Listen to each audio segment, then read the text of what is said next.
王一博和杨紫在直播中甜蜜互动，网友：这是公关吗？近日，王一博和杨紫在直播中的惊喜互动，让网友大呼过瘾。两人曾合作过《陈情令》和《甜蜜蜜再相爱》，有着不俗的默契和友情。但在这场直播中，他们的举动却让人浮想联翩。直播开始的时候，王一博和杨紫在自己的房间里视频连线，他们互相打招呼，聊了聊自己的近况和工作。杨紫还调侃王一博是不是在减肥，王一博回应称自己很健康。两人的对话轻松幽默，让网友们笑个不停。后来，王一博提出要和杨紫打个游戏，让她模仿自己的表情或者动作。杨紫答应了下来，王一博开始摆各种搞笑的姿势，做鬼脸、摆 pose、做心形手势等等。杨紫拼命模仿，但有些动作太难了，只得作罢，笑着说：“你太厉害了，我学不会。”就在这时，王一博突然做出了一个惊人的动作，他用手指轻轻触碰她的唇，然后对着镜头飞吻。杨紫看到之后，先是一愣，随即小脸通红，嘴角勾起一抹甜甜的笑意。她也学着王一博的样子，用手指舔了舔自己的唇，然后回吻了一口。这一幕瞬间让直播间的气氛变得暧昧不明，网友纷纷在弹幕上表示惊叹和尖叫。有人说这是接吻吗？太甜了。有人说这是开放式关系吗？我支持。有人说这是逗我吗？我心动了。还有人说这是演戏吗？我信。王一博和杨紫看到弹幕有些尴尬，不过礼貌地笑着回应。他们说这只是一场比赛，没有别的。他们还表示，他们和对方只是好朋友，并不是恋爱关系。他们希望大家不要误会，也不要乱猜。不过网友们似乎并不相信他们的解释，还是觉得他们之间擦出了暧昧的火花。甚至有人开玩笑说：“你这样说只会让我们更加怀疑。”有人向他们提出建议，既然都那么甜，何不继续在一起呢？直播结束后，王一博与杨紫的互动引发网友热议。有人认为他们在暗示恋情，有人认为他们在炒作，有人认为他们在开玩笑。不过不管怎样，他们还是成功地吸引了大家的眼球，增加了话题度和热度。对于这场直播，王一博和杨紫都没有进一步的回应，他们也没有在微博上互动或发布任何相关内容。他们似乎是想淡化这件事，让大家慢慢淡忘。不过，网友们并没有就此放过他们，不断在他们的微博下留言，询问他们的感情状况。据悉，王一博和杨紫其实暗恋已久，只是一直没有机会表白。这场直播，他们的飞吻其实是有意的，就是想试探一下对方的心意。如果对方接受，说明有戏；如果对方拒绝，那就意味着没有戏。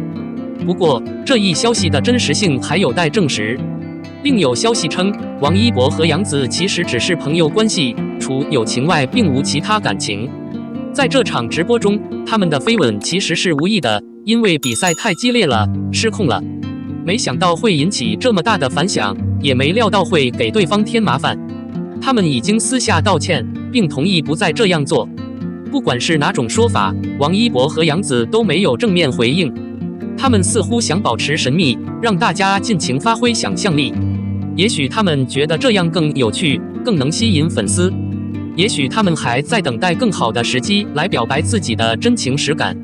总之，王一博和杨紫直播间的吻戏事件，无疑是近期娱乐圈最大的焦点之一。它让其他所有人的粉丝既兴奋又好奇，他们之间有什么故事吗？让我们等着看。02顶流就步了5档，王一博新片上座率低。今年5月1日的电影竞争异常激烈，多部影片同时上映。但从放假首日的票房来看，大部分影片的表现都远低于预期，甚至可以说是无力回天。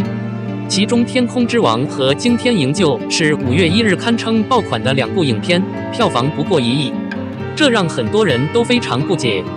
为什么这些广受关注的电影票房表现如此糟糕？首先说说《天空之王》，这是一部主旋律和视效大片，由一流的王一博和实力派演员胡军、周冬雨主演。就销售而言，这是一个非常有力的阵容，而且这也是首部以是非原为题材的视效大片，商业概念包装非常成功，看起来完美无瑕。但就是这样一部电影，上座率差得要命，最好的时候连10%都不到，以29.2%的放映率勉强拿下单日票房冠军，却比不上第2名《人生之路》。如果熟人不能拉开差距，反超他们也是迟早的事。奇怪的是，《天空之王》在评级网站上获得了所有满分，什么地方出了错？如此糟糕的票房表现，或许与博主的战斗力不足有关。再来说说《惊天营救》，虽然阵容和制作也非常华丽，由杜江、王千源、佟丽娅等大牌明星主演，是一部大场面十足的灾难片，宣传得很充分，观众也看了哭了，基本上可以说是一部接地气的大片了。但最终其单日票房不足1000万，排名第7。在筛查率低的情况下，上座率仅为5.5%，显然无缘救场。惊天营救的问题不仅在于票房不佳，更在于其故事逻辑性不佳。在路演中被大学生质疑后，香港导演彭顺的回应方式引发了不小的争议。所以，如果不是这样的口碑和口碑，影片的票房可能会更加惨淡。再说说其他的电影，《说爱你》和《长沙夜生活》都是票房表现极其糟糕的电影。倒计时，《说爱你》是一部由陈飞宇、周也主演的准顶爱情电影，堪称低配版。反感电影之一上映2天，票房只有1300万，上座率最低不到5%。这样的电影很快就会被影院删档。《长沙夜生活》是一部地域群像电影，虽然邀请了张艺兴、周冬雨等明星参演，但观众并不买账，这让人很意外。因为从炒作来看，这部电影还是做得不错的。票房高的只有2部，喜剧和爱情片。这么多年，喜剧一般比较受欢迎，而且这部电影的演员阵容非常强大，马丽、乔杉等喜剧演员，范丞丞、张靓颖等青年演员参演。虽然单日票房排名仅次于第2，但上座率相当高，预计票房达到4.3亿，已经很不错了。另一部电影《这么多年》，主演张新成和孙熙虽然没有《说爱你》中的陈飞宇和周星驰那么火，但单日票房突破4000万，几乎是《说爱你》的10倍。后者排在文件第3位。他的口碑其实很一般，不过可能是因为改编自8月长安振华中学系列的同名小说，在观众中有着一定的基础，所以这部电影的表现相对来说好的。最后，让我们来看看每部电影的表现如何。5月1日上映的电影整体票房表现比较差，主要是没有优秀的口碑作品。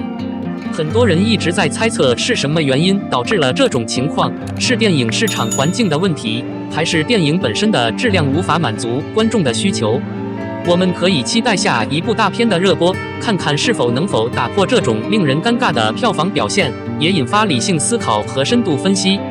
为何拿下2部影片的资源后，王一博会陷入尴尬境地？又把赵丽颖、肖战、易烊千玺、张艺兴招惹了。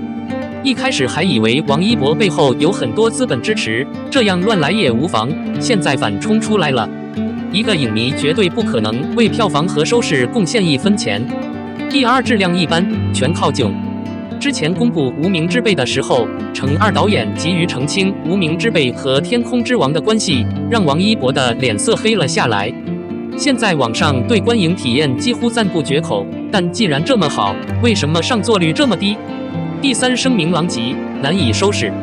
因为《无名》在发布会上的表现，在被央视定性为绝命文盲后，失去了很大一部分高中生和大学生的选票，而《天空之王》的目标观众是年轻人。